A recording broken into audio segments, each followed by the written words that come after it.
आप सभी को नमस्कार है। आज हम लोग बात कर रहे हैं बहुत ही शानदार बुक जिसका नाम है think and grow rich by Napoleon Hill. हम बात कर रहे हैं चैप्टर नंबर 6 जिसका नाम है इमेजिनेशन और हम आ गए हैं पार्ट 2 में। पार्ट 2 में बात की जा रही है एक बहुत ही आशावादी व्यक्ति के बारे में जिनका नाम था डॉक्टर गुनसालस। डॉक्टर गुनसालस अपने जब कॉलेज में थे तो उन्हें अपने एजुकेशन सिस्टम में बहुत सारी कमी दिखाई दे रही थी और उन्होंने एक डिसीजन लिया कि अगर मैं इस कॉलेज का प्रमुख बन जाऊं तो इन सारे कमियों को दूर कर दूं। बट बाद में उन्होंने डिसीजन लिया कि मैं एक खुद का अपना कॉलेज ओपन करूंगा और अपना कॉलेज खोलने के लिए उन्हें जो अमाउंट की आवश्यकता थी वो अमाउंट था $10 लाख उस समय पर। अब उन्हें ये नहीं पता था कितना बड़ा अमाउंट कैसे आएगा। वो कंटिन्यू इस विचार को अपने दिमाग में चलाते रहते थे, कंटिन्यू सोचते रहते थे। मैक्सिमम टाइम सोने जाते थे तब उठते थे तब 24 घंटे ये विचार उनके माइंड में चलते रहता था कि किस तरीके से मैं इतने पैसा का अरेंजमेंट करूं और कॉलेज की नींव रखूं। दीवानगी इतनी ज़्यादा बढ़ गई कि उन्हें कुछ उस काम के अलावा सोचता ही नहीं था। एक रात उन्हें ऐसा महसूस हुआ कि बहुत टाइम हो गए, मैं सोच रहा हूँ प्लानिंग के लिए, प्लानिंग कर नहीं पा रहा हूँ, मुझे कुछ करना चाहिए और एक सप्ताह के अंदर मैं डिसीजन ले लूँगा कि कैसे क्या करना है। यानी उन्होंने अपने आप को कॉटो सजेशन दिया कि एक सप्ताह के अंदर मैं किसी न किसी तरीके से पैसा का अरेंजमेंट कर लूँगा। और बिल्कुल वो बताते हैं कि उन्हें बिल्कुल जैसे लगा कुछ मैजिक हो गया उनके लाइफ में। हुआ जो कि उन्हें विचार एक आया मन में कि क्यों न मैं एक प्रेस कॉन्फ्रेंस करूं और अपनी बात को रखूं। उन्होंने वहां के लोकल न्यूज़पेपर में एक ऐड डाला और एक प्रेस कॉन्फ्रेंस उन्होंने रखा और टॉपिक ये था कि अगर मेरे पास 10 लाख रुपए होंगे तो मैं क्या करूंगा। बहुत सारे लोग वहाँ पे इकट्ठा हुए, उन्होंने अपना स्पीच शुरू किया। मजे की बात तो यह है कि वो स्पीच लिख करके लेके जाने वाले थे, लेकिन एक्साइटमेंट इतनी थी लास्ट दिन कि वो स्पीच का पेपर ले जाना भूल गए। और वो कहते हैं कि अच्छा हुआ कि मैं पेपर ले जाना भूल गया, क्योंकि जब वो पेपर भूल गए ले जाना तो जो भी बोलना था उन्हें खुद से बोलना था। तो वो जो भी बोल रहे थे उनके जो मन में था, उनके जो सबकॉन्शियस माइंड में था, बातें वैसे ही निकल रही थी। पूरी कनेक्टेड पूरा एक लेक्चर उन्होंने दिया।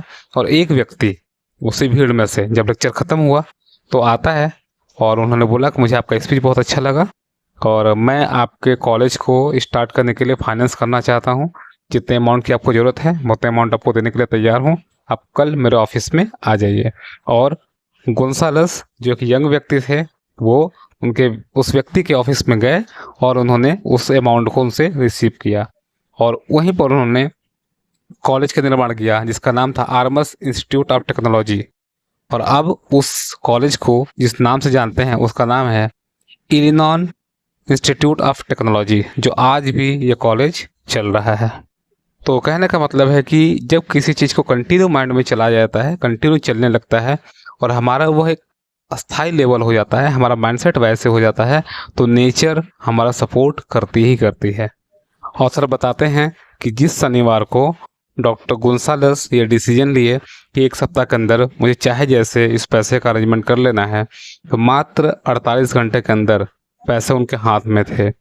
तो यानी कि जब भी कोई विचार बहुत प्रबल होती है और आप डिसीजन सही तरीके से लेते हैं और माइंड के लेवल तक हावी हो जाता है वो विचार, तो उसके मैनिफेस्ट होने की संभावना बहुत ज़्यादा बढ़ जाती है। ऑथर कहते हैं कि अगर आप उन लोगों में से हैं जो यह विश्वास करते हैं कि सिर्फ कड़ी मेहनत और ईमानदारी से ही अमीरी आ जाएगी, तो इस विचार को अपने दिमाग से तत्काल निकाल दें। अमीरी निश्चित मांग की प्रक्रिया के स्वरूप आती है और यह कुछ निश्चित सिद्धांतों के प्रयोग पर आधारित है। इसका किस्मत या भाग्य से कोई लेना देना नहीं है।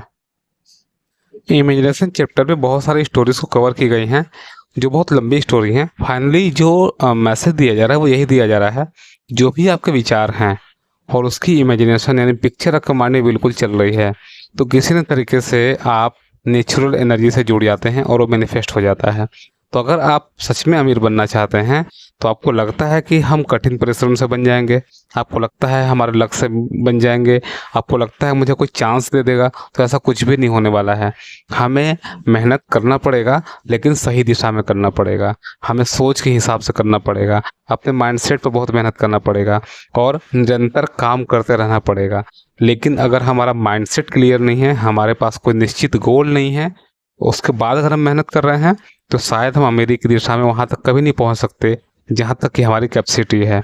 और एक तरीके से कैपेसिटी भी इतना ज़्यादा जिसका कुछ हम कह नहीं सकते, क्योंकि ऑथर ने पहले क्लियर कहा है कि हम अभी सिर्फ ये जान पाए हैं कि इमेजिनेशन नाम की कोई चीज़ होती है, उस बेस पर अभी तक डेवलपमेंट किए हैं। अभी कहाँ तक पहुँच सकते हैं इसका कोई भी उम्मीद नहीं है। इवन ऑथर अपने बारे में कहते हैं कि और 20-25 सालों तक मेहनत करने के बाद, बहुत कुछ करने के बाद उनका कांटेक्ट हुआ एंड्रू कार्नेगी से, और जिनके हेल्प से इस बुक को लिखा गया। और इस बुक को लिखने में भी 20 साल से ज़्यादा का समय उनको लगा। लेकिन एंड्रू कार्नेगी के पास भी एक फिक्स गोल था, फिक्स टारगेट था। उस टारगेट के अकॉर्डिंग उन्होंने काम किया और आज वो एक अलग लेवल पर पहुंच सके जब उन्होंने ये बुक को लिखा है।